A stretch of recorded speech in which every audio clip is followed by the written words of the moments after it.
I'll just say that Anatoly is, you can come here.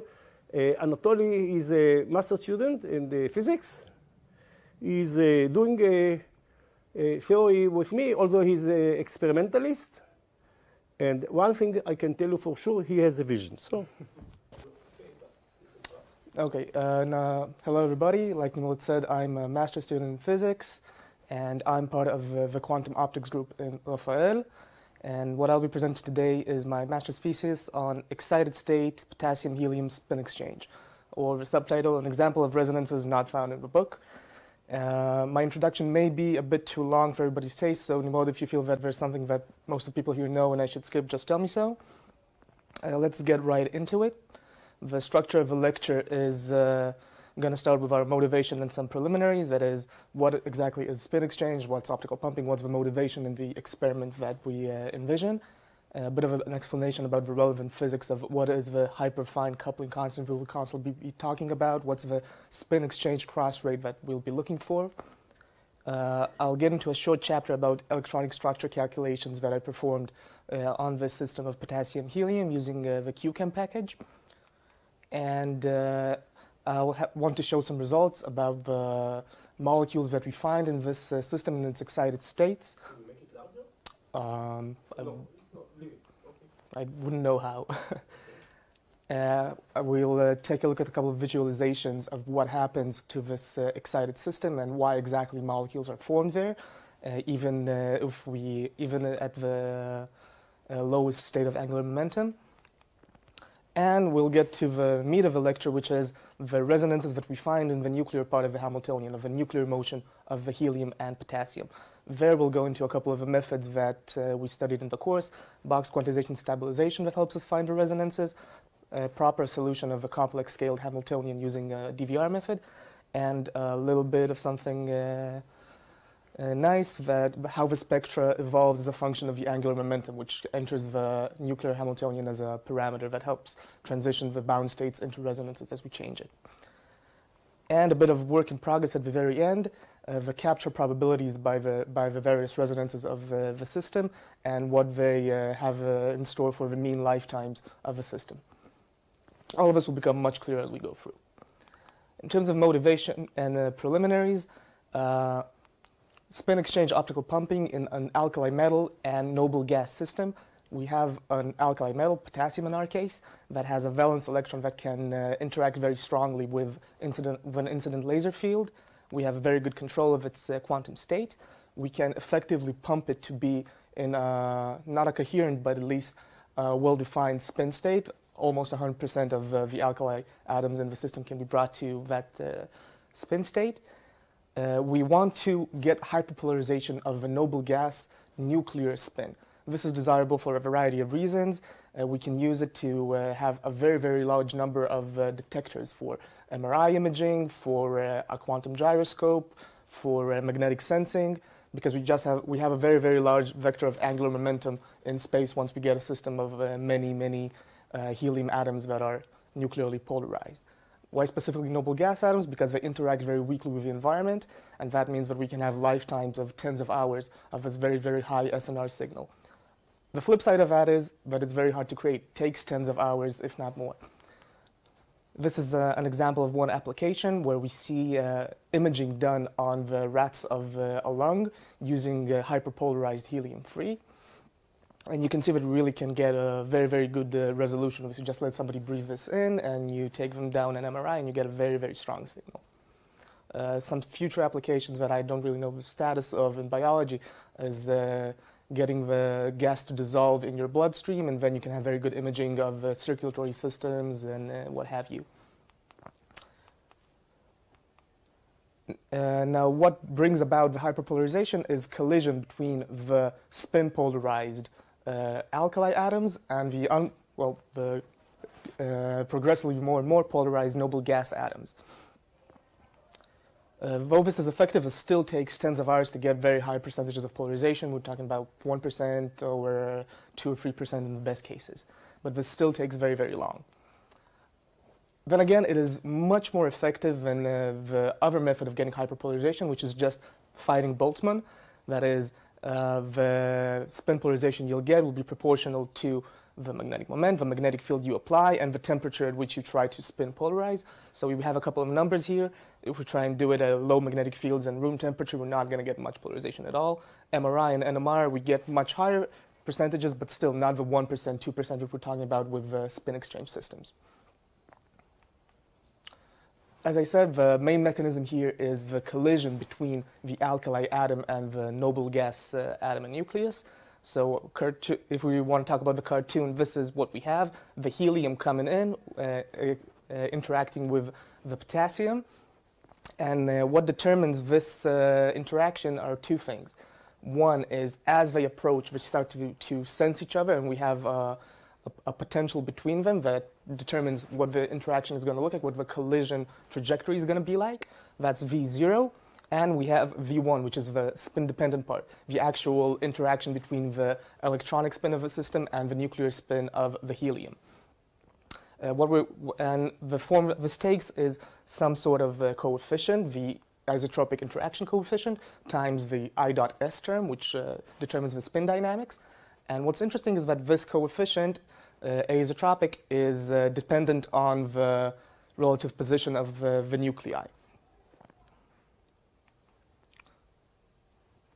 And not only is it dependent on the relative position of the nuclei, it's also proportional to, it depends on that in the sense that it's proportional to the value of the spin density, the value of the wave function squared at the position of the helium nucleus. And when I say wave function squared, I mean the wave function of the valence electron of the potassium, when it's sensible to talk about that as a separate object. So in terms of a cartoon, we've got the collision. Once they come close together, then the electron distribution of the system is modified. We have some sort of buildup of spin at the position of the helium nucleus. The spins interact, they spin towards each other. And once the system is separated, we always have a pumping laser on that rectifies the electron spin back to the up position for our purposes. Now, I want to talk about the spin exchange cross-section. That's my motivation here. So we're going to define sigma and explain what it is. The system, again, we have a chamber filled with a few potassium atoms that are spin polarized by the circularly polarized pumping light, and they interact with many helium atoms and helium nuclei in the system through these binary collisions.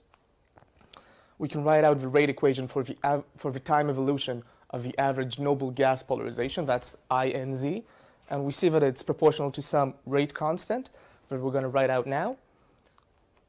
It's an ensemble average over all the binary collisions possible in the chamber, where this is the contribution of a single collision. I want to get into this for a second. It's a time integral going along the trajectory of the collision, and it weighs each moment in time with the interaction coefficient that the collision sees at that moment. So what this integral essentially looks like is it's 0 while they're far away, and as they close in for the picosecond of interaction that they have, then it's going to get some finite values. You're going to integrate over that, and that's going to be how much the spins actually rotate towards each other for each binary collision. And then the next part is just the integrate ensemble average to get the value for the average helium nucleus. It's meaningful to define something that traces out all of these properties of the chamber, the velocity distribution, the angular momentum distribution, and just talk about sigma here, which traces out the densities of the atoms and the average velocity of the collisions. And that's what we're going to be talking about. Now, my work, yes? Should we ask questions at the end? Or? No, feel free to ask questions. So can you go back to, so we have this rate equation for the spin of the helium nuclear, but wouldn't you have another coupled rate equation for the spin of the... Yes, but the rate of pumping is so high, at least for ground state interactions, that SZ can be taken pretty much as constant at 100%. For my system, I'm going to start talking about it now, that I wanted to explore the interactions with excited states of potassium. In that case, the rate equations are, in fact, much more complex. It's much harder to realize such a system where you have to create the spin-pumped excited states, which is a much more complex endeavor. As we said, the spin exchange is proportional to the spin density, which depends on the value of the wave function of the potassium valence electron, in a sense, times the length of the interaction. So that's the picture I want us to have in our heads as we go through this. The excited states of potassium are much less localized in space, so we expect a twofold increase in the interaction, both in the sense that now if we put a helium nucleus here, then it's going to be much easier for it to concentrate the valence electron wave function onto itself because it's a little bit less tightly bound to the potassium nucleus. And the interaction time is going to be significantly longer because it has to sense the wave function throughout the penetration into the atom, which is now much larger than it wasn't for the ground state. So that's the motivation behind going up to the excited states, where we expected to see an increase. And what we started talking about a little bit now is that using proper lasers, we can maintain a population of the excited states that's spin polarized. It's not going to be 100% like we can do for the ground state, which is sort of unique, but we can get at least a couple of % of interaction in the excited states. So to summarize, we expect the excited states to increase the cross-section because we expect both the isotropic interaction coefficient to increase and the length of interaction to increase. But now, in order to calculate this, we need two things. We need V0, the interaction potential between the helium and the potassium as they collide, to see what the trajectories look like. And we need the hyperfine coupling constant. That's going to come from the distribution of spin in space for each of these moments along the trajectory R. These are readily available for the ground state, and this has been researched quite thoroughly, but there's no work in the literature about high excited states. Electronic structure theory can provide both of these things. If we solve for the electronic structure of this complex at every distance of the nuclei. So this is going to be the next chapter. Feel free to tell me if people here know this, if it's not going to be very interesting for people. Yeah, physicists, they don't. Okay. They can forget.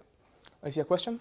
Yes, the electronic state, now when you go to excited states, it will be no longer the topic. The collision will be dependent on the direction of the incident. That's a good question. It depends on which excited state we're talking about.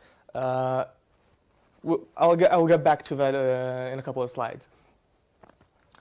What I did, I used the quantum chemistry package QChem to solve for the electronic wave function at each internuclear distance R. A bit of an introduction, what do we mean when we say the electronic structure calculations? One of the most basic methods is the Hartree-Fock method, and these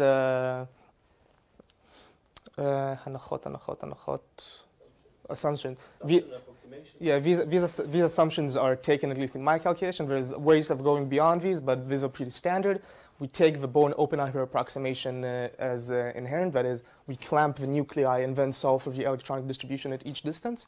The Hamiltonian we solve for is non-relativistic and spin-independent, though again, this can be loosened with a bit of work.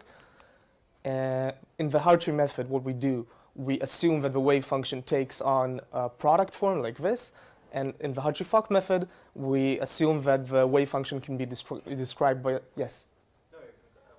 By a single slated determinant, and then we take these assumed forms for the wave function, we describe them over a finite set of basis functions, and we find some secular equations for all of these coefficients of our wave function, and these can be solved, and we find a spectrum of what are called molecular orbitals and molecular orbital energies, and that gives us an approximation to the solution of a full Hamiltonian. What's important about this solution with the Hartree-Fock method is that it does not take into account the correlations between different electrons, and to do that, we have to go beyond Hartree-Fock. The only correlation, quote unquote, that it takes into account is the exchange interaction between the electrons that doesn't that respects the Pauli exclusion principle. If we want to go beyond, Just the way I understand it, this correlation that is in Hartree-Fock is known as the Fermi correlation. Well, the missing one is the dynamical electronic correlation. Just yes, a question? Yeah, I was going to ask about the non-relativistic approximation. So you're doing something that's like hyperfine, because you have the interaction between spin of an electron and a nucleus. So this is a very, very small contribution already, which is usually on the same scale as relativistic contribution. Yes, but it talks about we're going to be inspecting a whole different degree of freedom. We're going to be talking about the nuclear spin of a helium, and that's what we want to get results for. And that's going to be affected most of all by the hyperfine interaction with that nucleus, and not by other corrections. That may change the total energy, but the total energy is not what I'm going for here. Okay.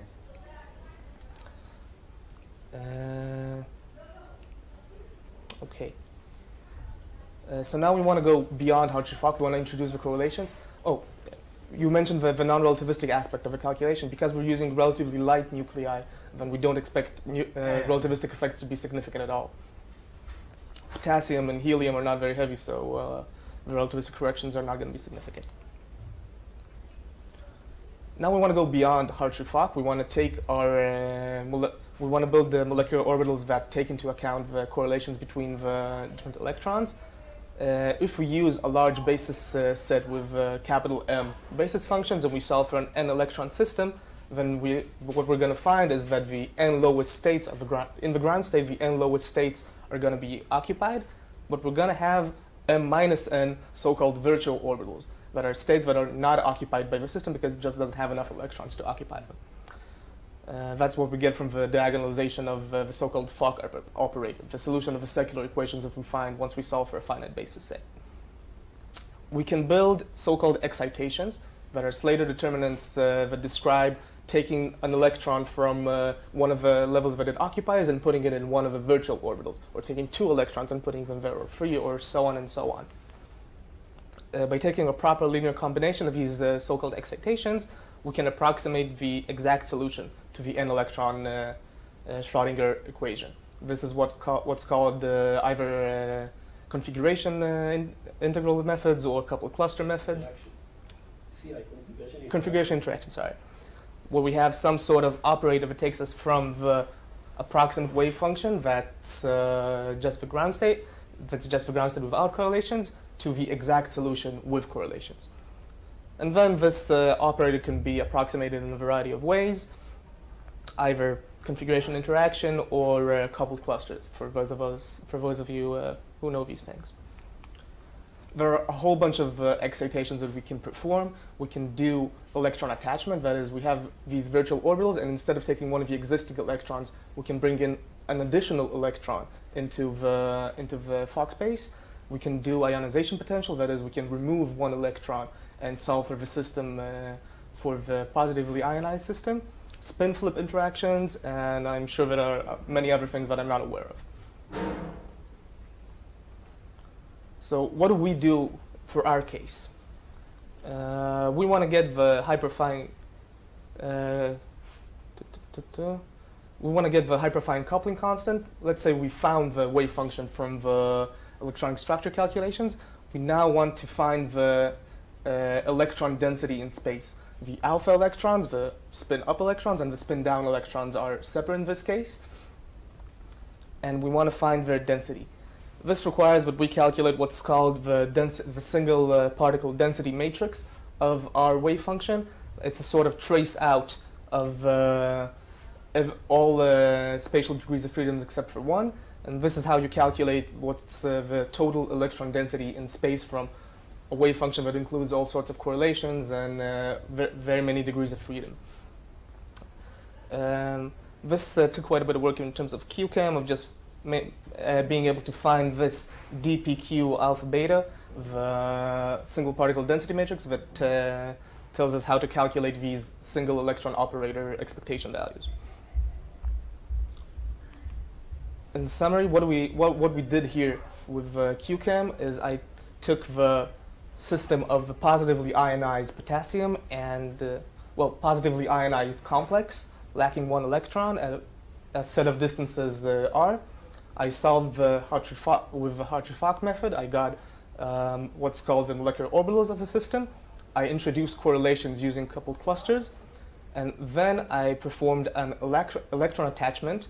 I brought in an additional electron, solved for that with coupled clusters again, and got the correlated wave function of the ground state of the neutral system, as well as the various excited states of the system.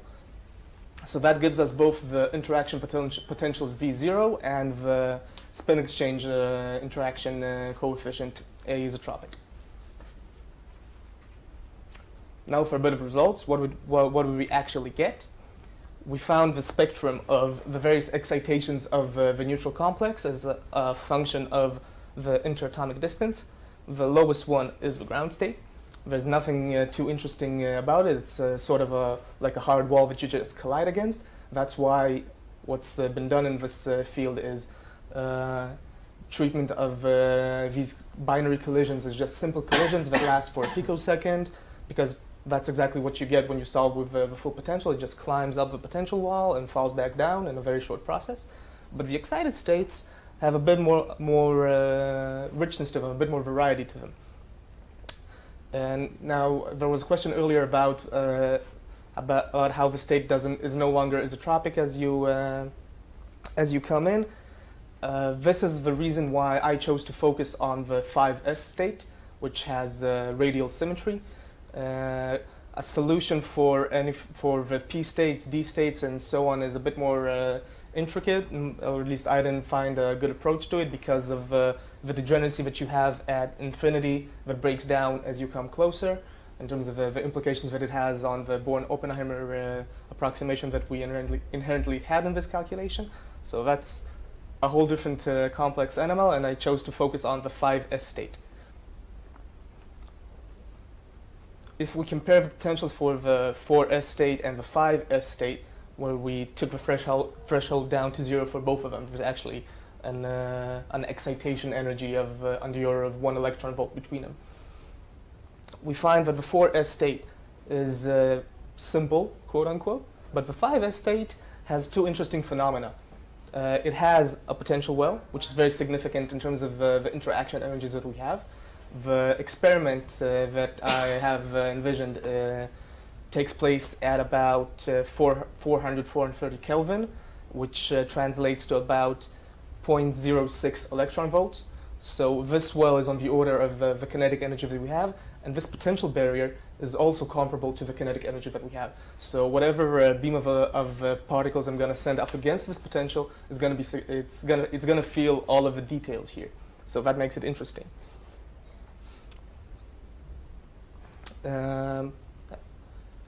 We also expect a significant increase in interaction time for the excited state, because unlike the ground state, 4s, the blue one, where we expect the particle coming in with a nominal energy of 0.04, not 0.06 electron volts, it's just going to climb up this barrier and come to a halt at about 7 or 8 Bohr. But for the excited state, the nominal particle is going to go all the way in, down to the very, very close regions of interaction, where the interaction is also stronger, and it's going to spend much more time going all this way instead of just the picosecond of coming up the wall and climbing back down. So what do we see? What do we really see when we plug all of this into the ensemble average? We find that the cross-section for the ground state is in good agreement with the literature. And as you can see, the value is very small. Well, it has units, but it really is a slow interaction. Each such binary collision only gives you a tiny fraction of a radian of spin rotation. But for the excited states, for nominal parameters, we find that we have a 2 order of magnitude increase in the cross-section, which is due to that increased time of interaction and the fact that as it comes over the excited state, it feels the interaction much more strongly in the deep area of interaction rather than just the tail of that little wall.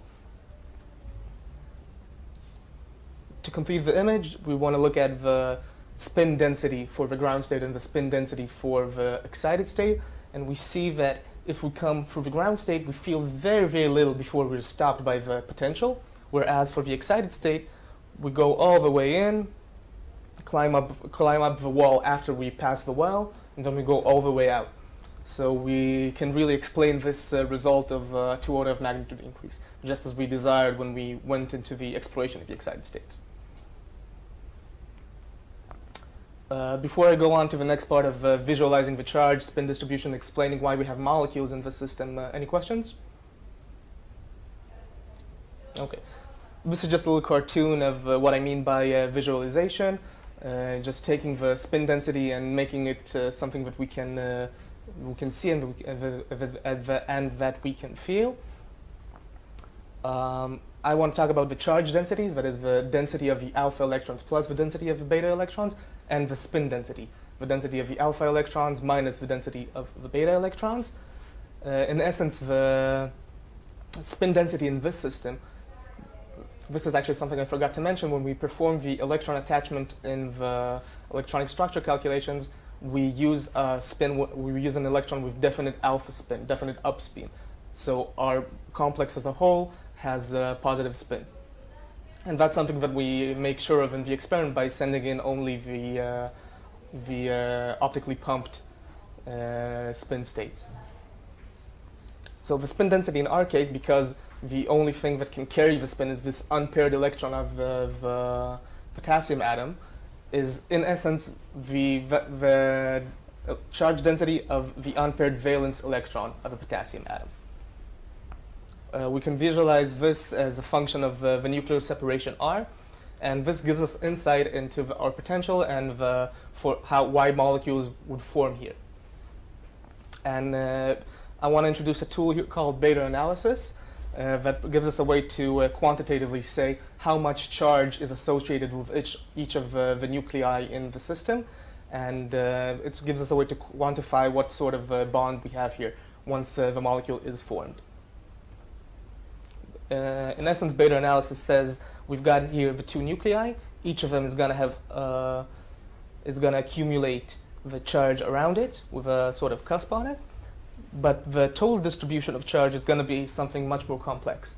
So if we want to ask how much of this charge is associated with the one nucleus and how much of it is associated with the other, one way of doing it mathematically is looking for where the surface of charge density attains this sort of minimum, where the gradient disappears. So this is the natural point to just separate the charge distribution into you belong here and you belong here. This gives us a way to quantify how much charge is associated with each of the nuclei. Before we delve into it, a bit of explanation about this following set of graphs. Here we have, again, the interaction potential with its barrier and its potential well. And on the other side, we have 2 logarithmic plots, one of the charge density and one of the spin density. And I'm going to show a set of graphs at varying interatomic distances. This is at 50 Bohr, and the next ones are going to be at 2 other interesting points. For the charge density plot, you can see the position of the helium nucleus that has a narrow distribution of charge around it, of its 2 electrons. And the potassium atom has its core electrons right around the nucleus, and the outer valence electron is a bit separated from that. And you can see that when I plot the spin density, it really is just the valence electron. So this outer shell is really well separated from the core electrons of the charge. And the result of the beta analysis, when we ask how much of a charge is associated with the helium atom, is that we have 2 electrons here associated with it when they're very far away and non-interacting. If we now bring it up to the barrier, something interesting happens. We bring the helium in, we try and squeeze it onto the charge distribution of the valence electron, and that has a certain energy cost associated with it. That's why we have to go up the barrier. It pushes the charge distribution away. And what happens with the spin distribution is very interesting, because you can see that it depletes the spin density right around it, but it also pulls some of it in onto the nucleus, when they were far away, because the helium is doesn't have any spin associated with it. We have 0 here. But once we go in, then some of the spin accumulates on the position of the nucleus. And if we let our helium drop all the way down into this null of the valence wave function, that is exactly the position of, well, not exactly, it's all a bit squeezed in, but that is the position of the potential well minimum that we see here. The helium nucleus is in this node, in this null of the valence electron wave function. It accumulates a lot of the spin of the surrounding wave function, and we have a very significant bond here. The charge associated with the helium nucleus is now almost half an electron of what used to belong to the potassium. So this is a proper bond, and we can have formation of molecules here. Now, we'll get into it in the next chapter, but you can already envision a set of bound states living in this potential, and these are the molecular states. Now, why are molecules so interesting in this system? Because so far we've only discussed the binary collisions as a mechanism of spin exchange. But it is well known that in heavier interactions like xenon and rubidium, the formation of van der Waals molecules is the most significant mechanism of spin exchange, where free body collisions with other quenching gas that's in the chamber produces this molecule. It drops you from the incoming state of a collision, which has some positive energy above the threshold, down into one of the bound states. As these molecules are now bound, they will rotate around each other for a significant period of time until another free body collision destroys this molecule. And as they rotate, the interaction time is much, much longer than what we expect for binary collisions when we have just a picosecond of collision. Whereas here, if we manage to form a molecule, we can have many orders of magnitude more interaction time. So the prospect of this is that we can also have such free body collisions for our excited potassium-helium system, and we'll reap the benefits of the formation of van der Waals molecules. Yes? And correct me if I'm wrong. I want to clarify. In the beginning you said about resonances are not in the book. This is what I actually encourage you to emphasize it. And I want to say, in this shape, you see that it's clear that the resonance that appears here, is a shape type predissociation resonance. You see a barrier. So why it's not in the book? Because the barriers, as we discussed also in the examples that I gave, are coming from rotational centrifugal potential motion, or from avoided crossing between different electronic states. If you go to highly excited states of H2 molecule, you see even a double well potential because of this cross. And here, if I understand what you got from the QChem calculation, together with Arik, Landau, that is that what you get is you get actually a situation that potassium and helium, that when they collide, they generated in something like helium minus potassium plus. And this is a transition to this situation not only created the molecule but also give rise to this barrier. Yeah, and this is unique in two senses, like you said, because we don't have a centrifugal term here. This is just for no angular momentum in the collision. You already have this barrier, and there's no avoided crossings that brought this about. It's just an intrinsic trait of the charge distributions as we bring in the helium. So the main thing that I've never seen something like this, although the people who are expert in electrostructure calculations maybe saw it, that the barrier is coming not because of mechanism that I've seen before.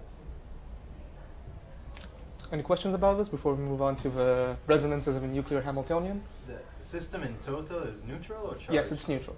Once we've performed the electron attachment on the positively charged system, then we get a neutral system. Okay. And now we're going to get to the meat of the lecture, and that's the resonances that we find in this nuclear Hamiltonian. I'm going to focus mainly on the zero angular momentum state, but we're going to talk a little bit about the different angular momenta at the end. Just some teasers from your paper and, of course, the book, as we were instructed to do. Now I'm gonna shift focus from the variety of excited states and the ground state and just focus on the 5s state, and as I said, mainly for the zero angular momentum state. The Hamiltonian we're gonna be discussing here is that of the relative motion of the potassium and the helium.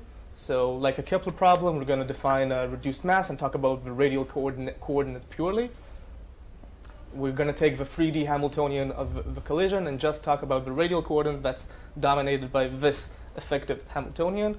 We've got the kinetic term for the radial coordinate, the potential that I showed earlier, and the centrifugal and the angular momentum term coming from the angular motion.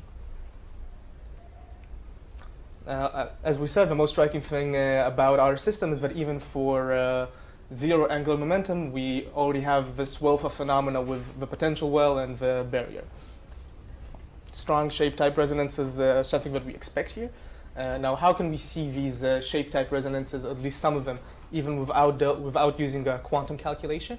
We can do something called the Bohr-Zomer quantization condition and find the positions of the bound states and some of the resonance states in a semi-classical way. We search for energies that satisfy this quantization condition, where we take here the integral over of dr over the velocity between the two turning points associated with the energy E, and we demand that it satisfies a quantization condition. And all of this is a sort of a classical integral. These are the classical turning points, just at what positions does the energy E equal the value of the potential. And if we do this for L equals 0 for zero angular momentum, we find that these are the energies that satisfy the quantization condition. We find here 4 bound states, and we find 2 so-called bound states that have energy above the threshold with E greater than 0. Now, classically, these are valid bound solutions of the problem, but if we look at it from a quantum point of view, then it's clear that if we put a particle here with positive energy, it's going to live here for a finite time, but it'll decay out into infinity. It's going to have some sort of well-defined decay rate out of there.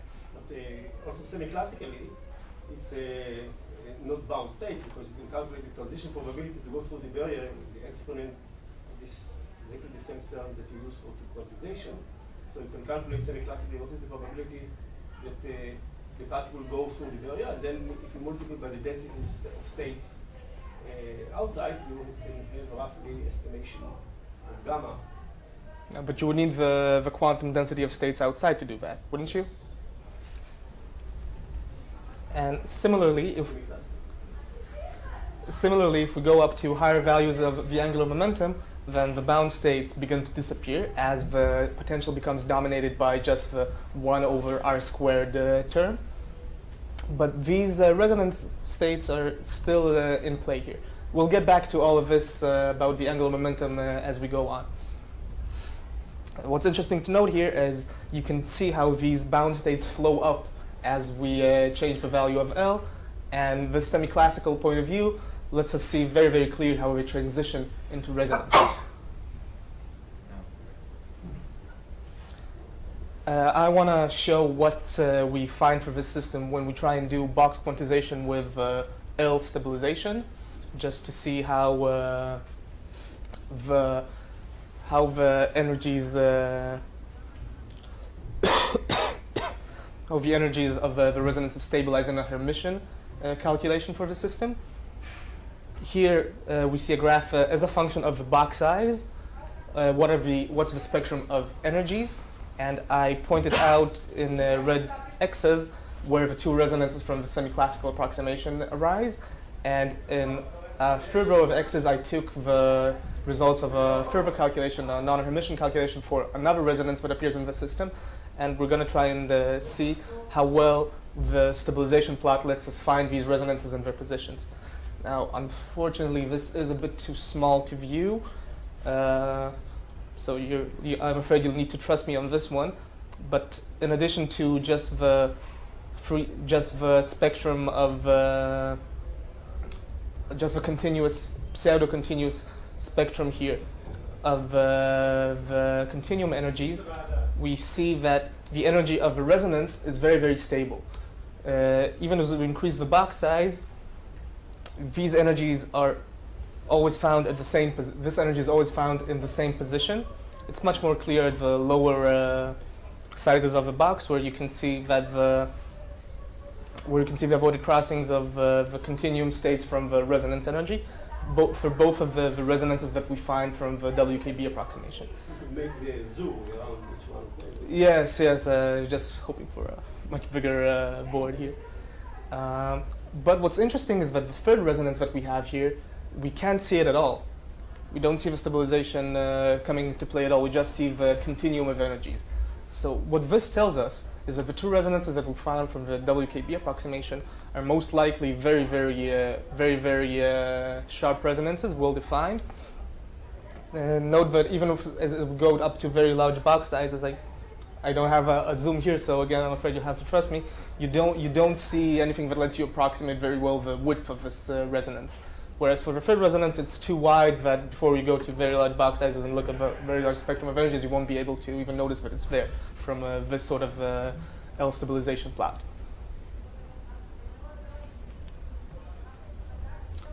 And if we plot out the wave functions that we find... Here is distinguished between the resonances which are below the top of the potential barrier and those that are slightly above or above.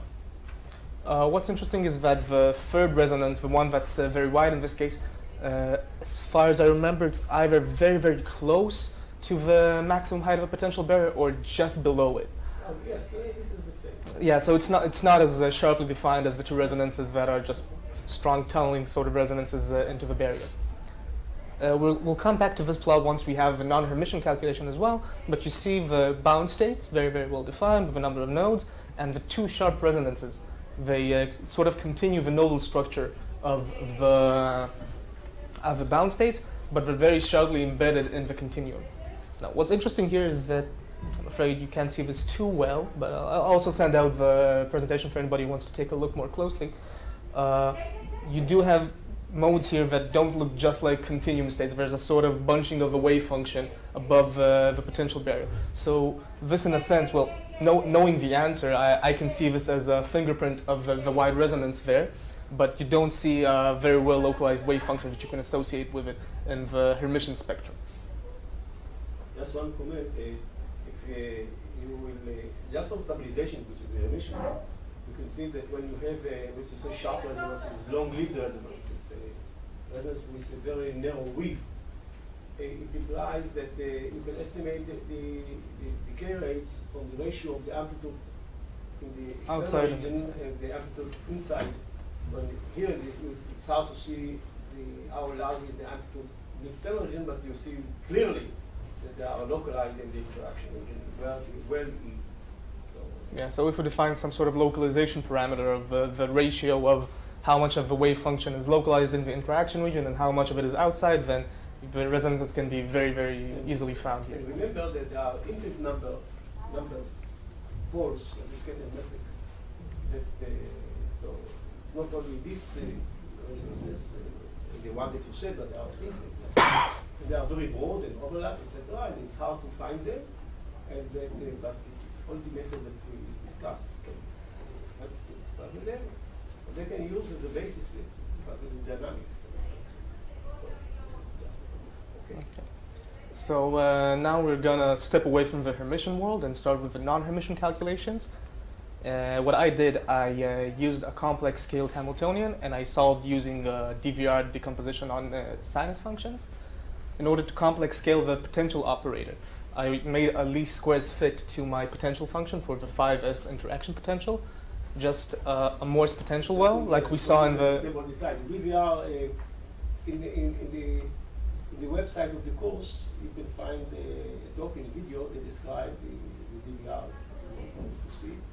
And, numerically, what is based to, that you need the function of the analytical, the potential, and also how it helps to give you a result that you can associate with resonances. So somebody knows that we should, or she should do this lecture. So. Okay. So the analytic fit I made here was Moore's potential well, like we saw in, I think it was the very first class, plus a potential barrier, an Eckhart asymmetric potential barrier. That gave me a very good fit to my potential that I found from the quantum structure, from the electronic structure calculations. And I used box quantization, that is to say, I used this basis set over the interval 0 to L as my basis functions for the solution. Now, in order to diagonalize the Hamiltonian, I need a matrix representation of it over my basis functions.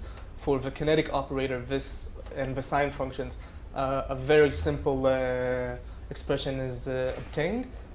For the matrix elements of the potential, I used the DVR procedure. I took the position operator as it's represented in my set of basis functions, and I diagonalized the resulting matrix. And it can be shown that when you do this, any analytic function of position can be represented in matrix form by taking the values of by taking the eigenvalues of the diagonalization of a position operator and the transition matrices that you find from the diagonalization procedure, and you just get this expression for the potential for any function of the position operator and specifically our potential. The scaling contour I chose for this complex scaling procedure was a line through the equilibrium position. If you remember, we have a potential well, so we have the bottom of a well, and we expect our wave functions to be well localized around there. So we want them to decay outside of the potential well. So we go to the equilibrium position, and then we rotate our contour around the bottom of that potential well. Just about to say something.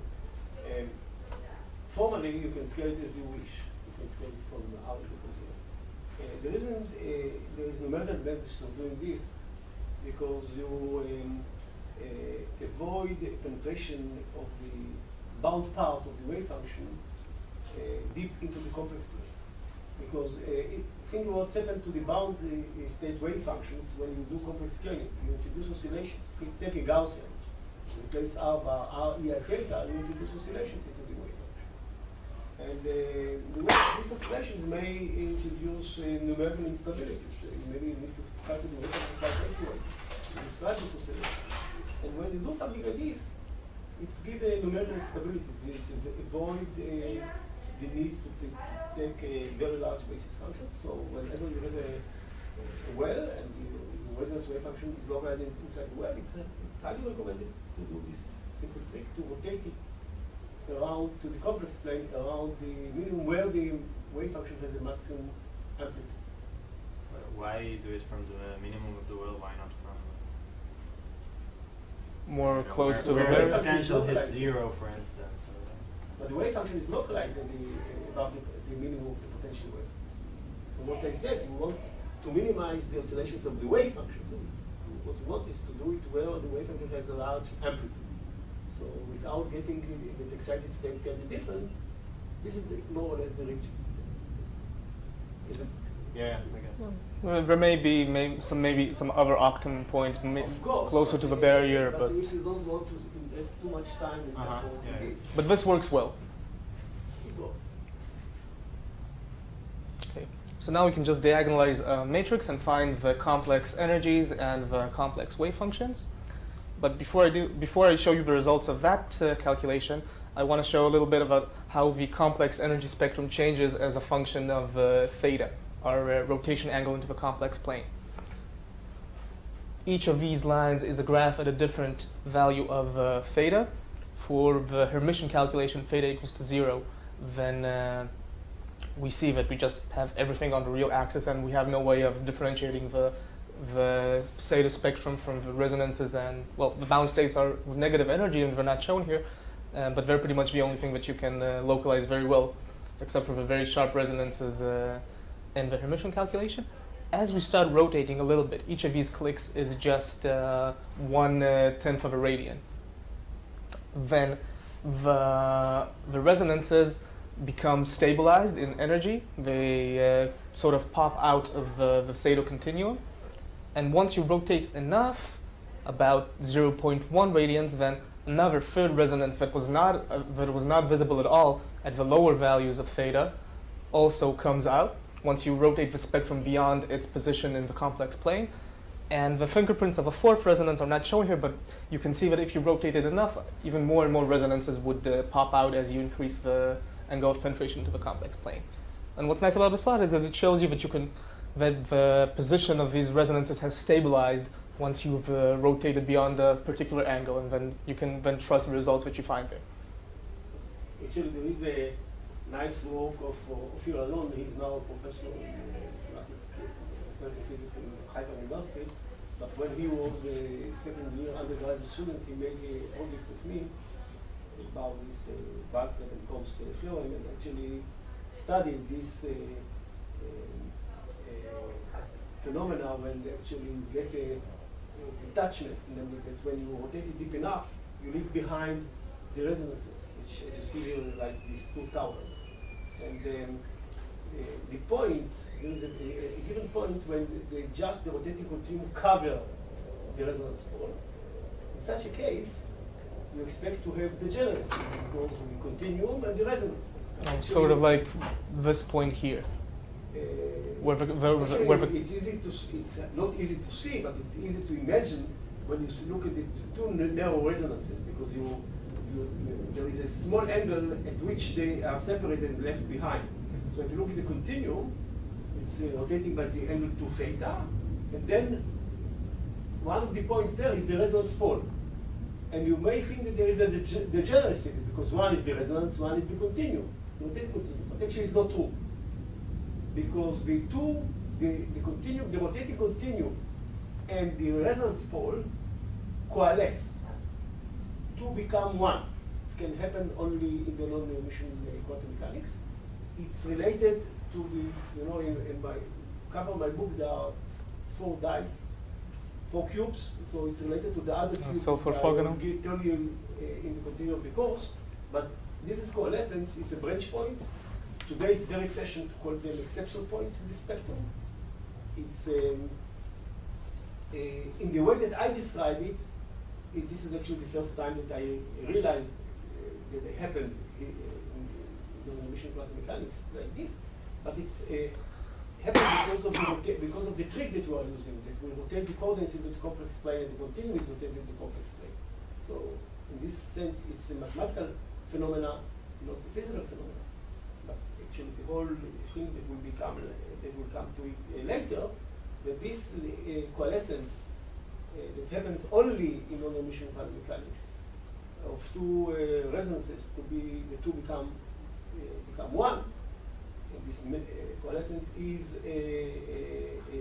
related to physical phenomena that can be observed in the lab, and actually can be a source of very interesting devices that can be developed.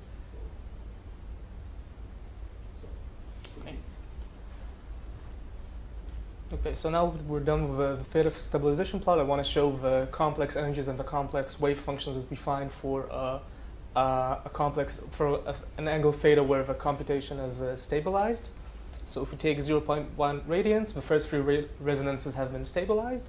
We get this for the spectrum of the energies. We see very clearly the 4 bound states of the 0 angular momentum potential, the pseudo continuum rotated by an angle 0.2 radians, and the 3 resonances 1, 2, and 3, where the 2 first ones are very, very sharp with very small values of gamma, very long-lived. We're talking about, in this case, I think it's microseconds or even much more than microseconds, whereas the third resonance is much shorter-lived. I don't have the exact number for its lifetime, but you can see that it's orders of magnitude below the lifetimes of the first 2 sharp resonances. And this plays very nicely to what we saw in the Hermitian calculation, where the first 2 resonances are very, very clearly visible, whereas the third one is too broad and can't be discerned there. If we have a look at you try to see it to increase the angle, not 0.1, but take 0.7 and explore and discover more resonance poles? At very large angles? Yeah. If you try, put, it's 1 second in your code, put 1.7, something that is such a large rotating angle. There's discussion why you cannot maybe take so large, it depends on the potential. Yeah, because once the potential is no longer... dilation analytic. Yeah, once it takes more than one complete rotation because of the high power terms in the potential. Yes. So that's we're going to restrict the largest angle you can take. Yes, but I think that's, I don't remember, I think it was one of my... You didn't succeed because Yeah, I think it was one of my considerations why I didn't go to even larger angles. yeah, but you can try it. Yeah, maybe I can go up to 0.3, 0.4. No, this 0.3 I can bet, but I wonder, because I did this kind of calculations also to get potential with exponents, and so just try numerics and see, because then you discover a very broad, very short-lived resonance. It can be, if you look at the wave function, then you discover this wave function in terms of energy. Actually, it's localized inside the potential barrier, not in the wave. So I'm not saying that it's related to the physics of your problem, but there are poles like this. So this is, you can see this kind of poles. Mm-hmm. Okay? Okay. I have a question. Yes. How do you think these lifetimes of the resonances, which are essentially the lifetimes of this nuclear wave function, compared to the lifetime of the electronic excited states? The electronic excited state has a lifetime of a couple tens of nanoseconds. When they're very far away, the lifetime is about 30 nanoseconds. What happens once they interact strongly is a calculation that I didn't perform. I don't know how that changes, but I expect it to be at least of the same order of magnitude. So these resonances are much longer lived. That's an excellent question. Yeah, so you need to think about it, because if the electronic excited states decays back to the ground states before something here interesting happens or something like that. Yeah. What it means, for me at least, is that these two lowest lying resonances are, for all intents and purposes in my calculation, molecules, because they're going to be infinitely long-lived compared to the lifetime of the complex as a complex at all. Okay. Yeah. I want to delve into this a little bit. Here we see again the bound spectrum that is almost unchanged from the Hermitian point of view, whereas the resonances here look very, very different, and the third resonance is popped up, and it's localized not so much inside the well as on the left boundary of the barrier going into the well. And for comparison's sake, here we have as an inset the Hermitian results, where we again have the bound states almost unchanged compared to the non-Hermitian calculation, but the two resonances look very, very different. It's not the same wave function at all, and the continuum states that describe the third resonance are also very, very different, with the third resonance coming up from that continuous sort of sea of wave functions as something well localized.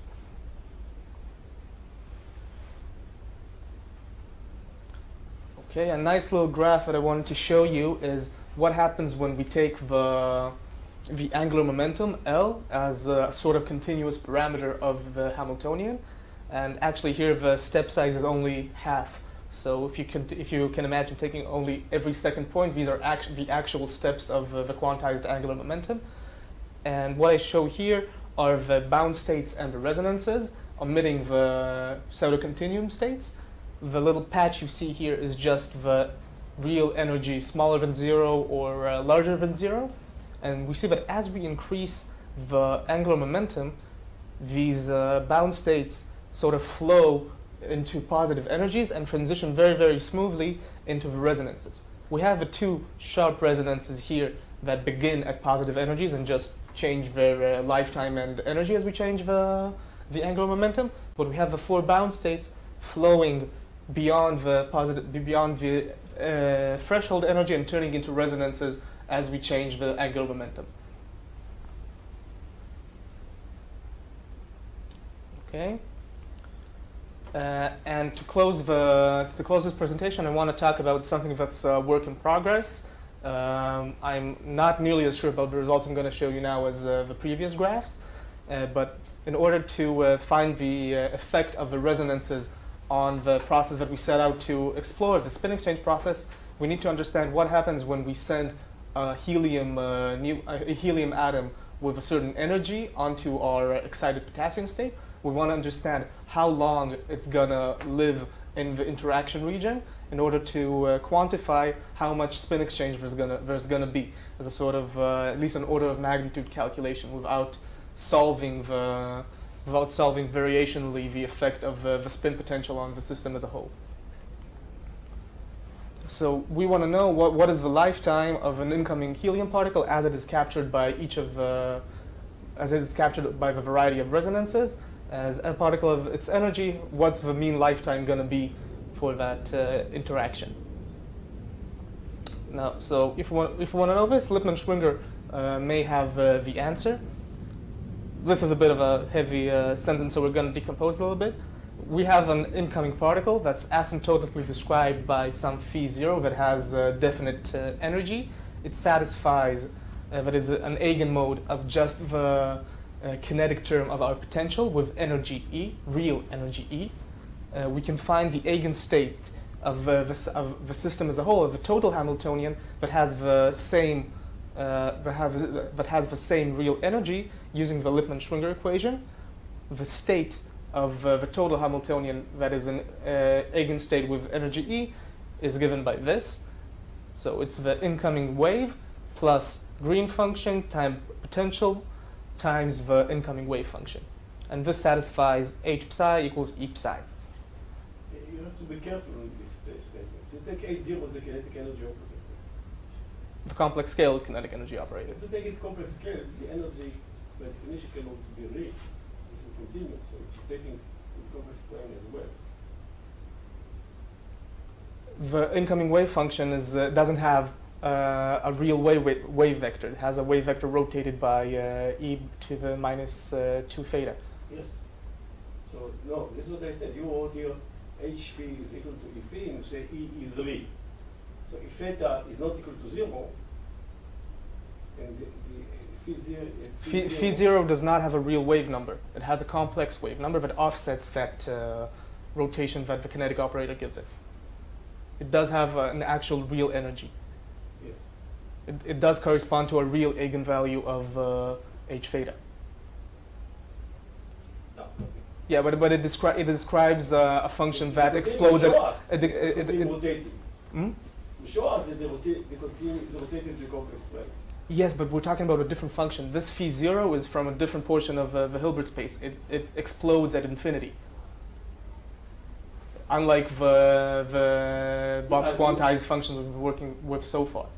So you assume here, just to make it clear, that although that the H0 is the kinetic, complex scale kinetic energy operator, that you have eigenfunction associated with real eigenvalue, and this eigenfunction are exponentially diverge. Yes, and you can just show, if you take the form that's in your book of the eigenfunction.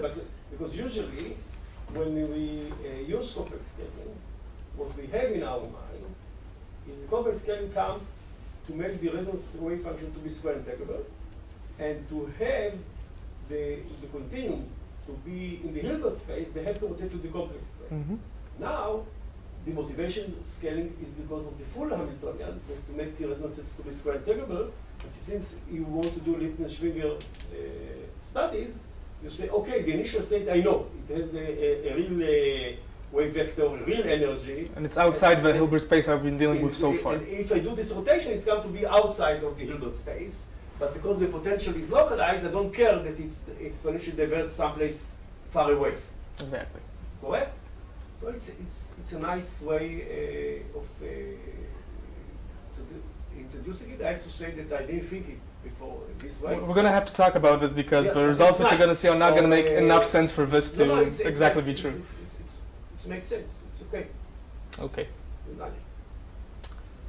The important part about this equation is that we have to use the green operator of the full Hamiltonian. That is, we take the full Hamiltonian, we found its spectrum, all those complex energies, so we can just construct G as follows, with a summation over alpha implied there. So now we can, before we do that, we can take this this wave function and decompose it over the various resonances that we have. That is, we can close it with a bra of alpha here, and look at that as some sort of capture probability of our incoming particle by the various resonances of the system. Just as easily, you can look at the T matrix elements decomposed over the resonances rather than the outgoing wave functions. I've done that, but that didn't give me much insight, so I don't present it here, but that's also possible. So if we take this and we plot it out, I called this quantity sigma, the bra of alpha with the scattered wave function. And here we can do two normalizations. Because we've been dealing with non-Hermitian calculations, the natural bilinear form here is not the scalar product that we're used to using, but the C product. So if we normalize by the scalar product, then we find something that's rather well behaved. We expect this sigma to be a probability. So we expect it to be bound by 1, and that's exactly what we have here. As a function of the incident energy, the decomposition over the various resonance states described by their real energy here can be seen to follow pretty much the EE line with a bit of a distribution to account for the fact that these two bases don't exactly correspond one-to-one to each other. What's interesting is that we have capture probabilities by the bound states, which I don't know how to interpret yet. And if we zoom into this area, we'll see the resonances. We'll see the resonances coming into play and being very, very effective capturers of the energy. Yeah, it's hard to see here the lowest lying resonance, the second lowest lying, and the third resonance here that has a strong probability of capture for the relevant energies as sort of distribution around its actual value. So for every incident energy here, a lot of the wave function is going to be decomposed over the third resonance. Now, if we do C product normalization, then the image is going to be very, very different. Sigma squared is no longer bound by 1, because this is a complex probability and not one that has the regular Hermitian interpretation. And it's much harder to interpret. We have bigger decompositions over the bound states. The resonances are more in play here, but for me at least, it's very hard to gain any insight into this. And there are some difficulties with this calculation. It's rather sensitive to what parts of the spectrum you put in, what parts of the spectrum you throw out, even if the eigenmodes we found from the complex calculation continue to be an orthonormal base. Excuse me, I just have a couple of notes here that don't show up.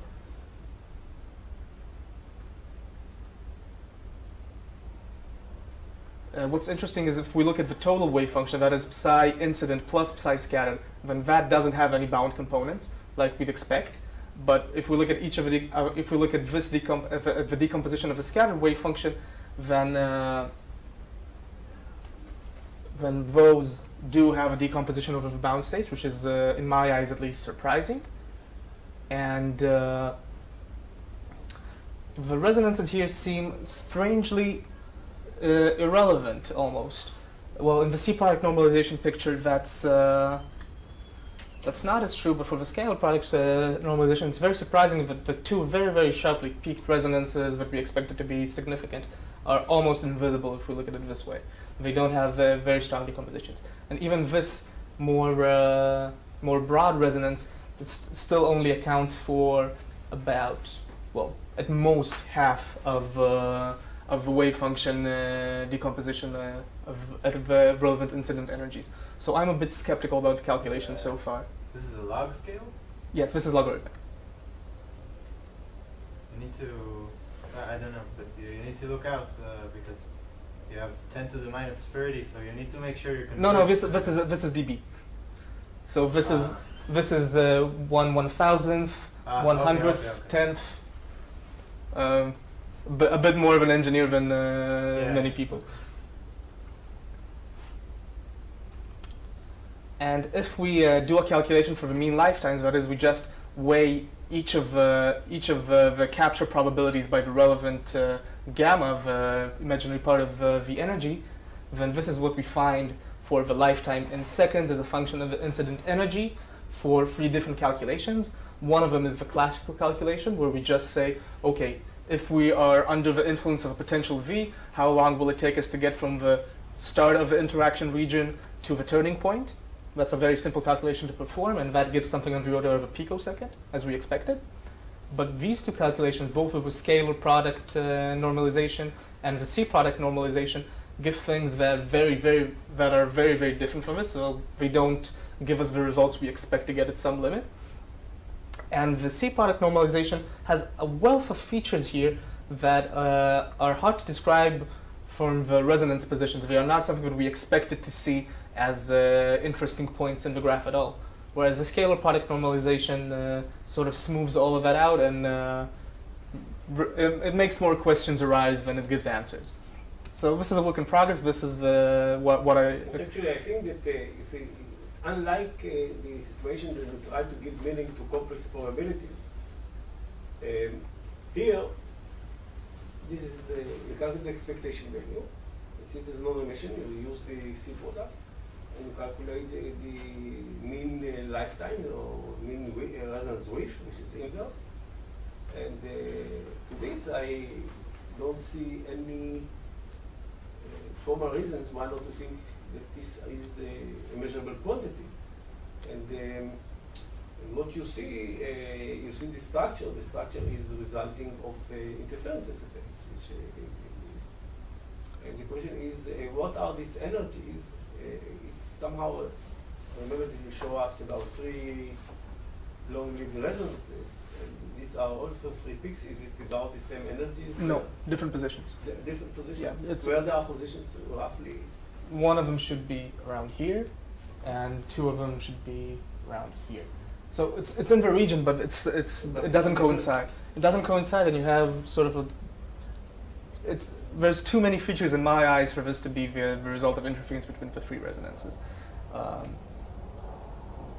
I'm not sure that looking at what I did, looking at the scattered wave function and taking the mean lifetime, is the sensible thing to do here to get the measurable quantity we want. But then again, it may be an implementation issue as well, because it's a non-trivial calculation. So the classical calculation give you the largest yes. lifetime? Yes, and it checks out in terms of orders of magnitude. You do expect to take about a picosecond at the relevant velocities to get to the wall and back.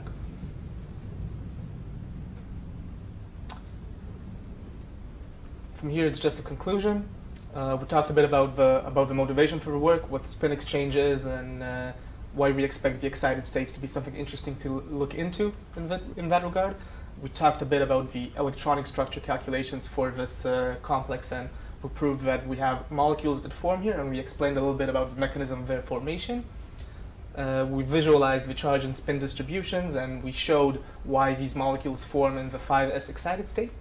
And we started looking into the internuclear potential of the 5s excited state, both from a Hermitian point of view and a non-Hermitian point of view. Stabilization plots that show the long-lived resonances, and complex calculations that show a wider spectrum of resonances we can look into. And we demonstrated how, as a function of the angular momentum, the bound states transition smoothly into resonances as we increase the value of L. And work on capture probabilities is still ongoing, and I showed you a few intermediate results for that. Thank you for your attention, and you're welcome to ask questions or start a discussion, or take a break, as we've been sitting here for quite a while.